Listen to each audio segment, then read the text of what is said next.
Welcome সবাইকে মিনুস কিচেনে। আজকে আমি নিয়ে আসলাম গরম গরম পেঁয়াজি। শীতকালে বলেন আর গরমকালে বলেন, যখনই বলেন, বিকেলের নাস্তা হিসেবে তো খুবই মজার একটি রেসিপি পেঁয়াজু। তো তার আগে দর্শক, যারা এখনও আমার চ্যানেলটিকে সাবস্ক্রাইব করেননি তারা প্লিজ আমার চ্যানেলটিকে সাবস্ক্রাইব করে নিন এবং বেল আইকনকে প্রেস করে দিন, যেন পরের নতুন নতুন ভিডিও পেতে পারেন খুব সহজেই। নিয়ে নিলাম 200 গ্রাম ডাল, সাথে নিয়ে নিলাম 200 গ্রাম পেঁয়াজ কুচি। ডালটাকে আমি ব্লেন্ড করে নিয়েছি আর পেঁয়াজ কুচি খুব বেশিই দিয়েছি। নিয়ে নিলাম আদা কুচি, সাথে 7-8টা কাঁচামরিচ, আর স্বাস্থ্যের জন্য খুবই উপকারী কালিজিরা, সেই সাথে ধনিয়ার গুঁড়া, হলুদের গুঁড়া, মরিচের গুঁড়া। সবগুলো উপকরণ খুব ভালো করে মিশিয়ে নিব।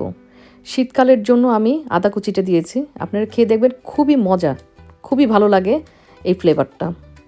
আমি এখানে ধনিয়া পাতা ইউজ করব না, অনেকেই করে কিন্তু আমি এখানে করব না। আর পেঁয়াজের মধ্যে যদি পেঁয়াজটা বেশি না হয়, পেঁয়াজের কামড় না লাগে, তাহলে কিন্তু তেমন একটা ভালোই লাগে না। গরম তেল নিয়ে নিয়েছি আমি এখানে প্রায় 1 লিটারের মতো। ডুবো তেলেই এটা ভাজতে হবে, কারণ ভাজাটা অবশ্যই এইখানেই হচ্ছে আপনার ট্রিক্স। ভাজাটা কিন্তু খুব পারফেক্ট হতে হবে, মিডিয়াম আঁচে থাকতে হবে ভাজাটা।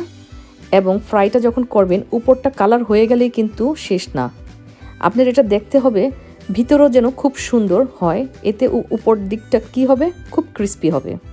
6 থেকে 7 মিনিট লাগবে আপনার ফ্রাই করতে। দেখুন আপনি উল্টাতে পারছেন, এর মানে এই না যে পেঁয়াজিটা হয়ে গিয়েছে। অবশ্যই পেঁয়াজিটা ব্রাউন কালার হতে হবে, এই ব্যাপারটা খেয়াল রাখবেন। খুব সুন্দর কালারটা চেঞ্জ হয়ে আসছে এবং ফ্লেভারটা তো কি আর বলবো, এত সুন্দর। আদার গন্ধ আর কালিজিরার গন্ধ, সাথে পেঁয়াজের গন্ধ, এক কথায় ফাটাফাটি। আমার খুবই ফেভারিট এই পেঁয়াজি। দেখুন কালারটা একদম পারফেক্ট হয়ে গিয়েছে। এখন এটা নামিয়ে নিব।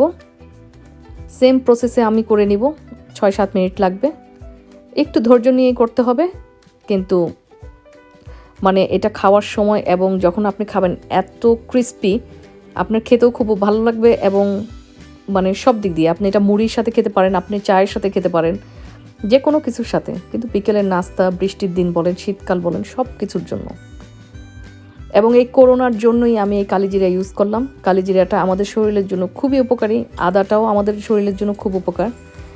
আমি করোনার মধ্যে সব কিছুতেই আমি বিশেষ করে কালিজিরা, আদা বলেন, রসুন বলেন, এই জিনিসগুলো খুব বেশি ইউজ করি। তো দর্শক, কেমন লাগলো আমার আজকের এই রেসিপি? খুব ছোট্ট একটা রেসিপি দেখালাম পেঁয়াজি, যদিও সবাই এটা জানেন, তারপরও আমার কাছে ভালো লাগে বলে আমি এটা আপনাদের সাথে শেয়ার করলাম, আমি কিভাবে বানাই সেটা দেখানোর জন্য।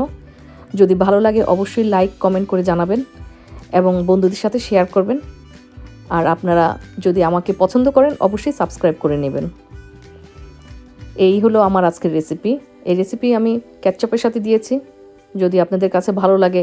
আমার কাছে সত্যি কথা মানে পেঁয়াজি শুধু এমনিই ভালো লাগে। সবাই ভালো থাকবেন।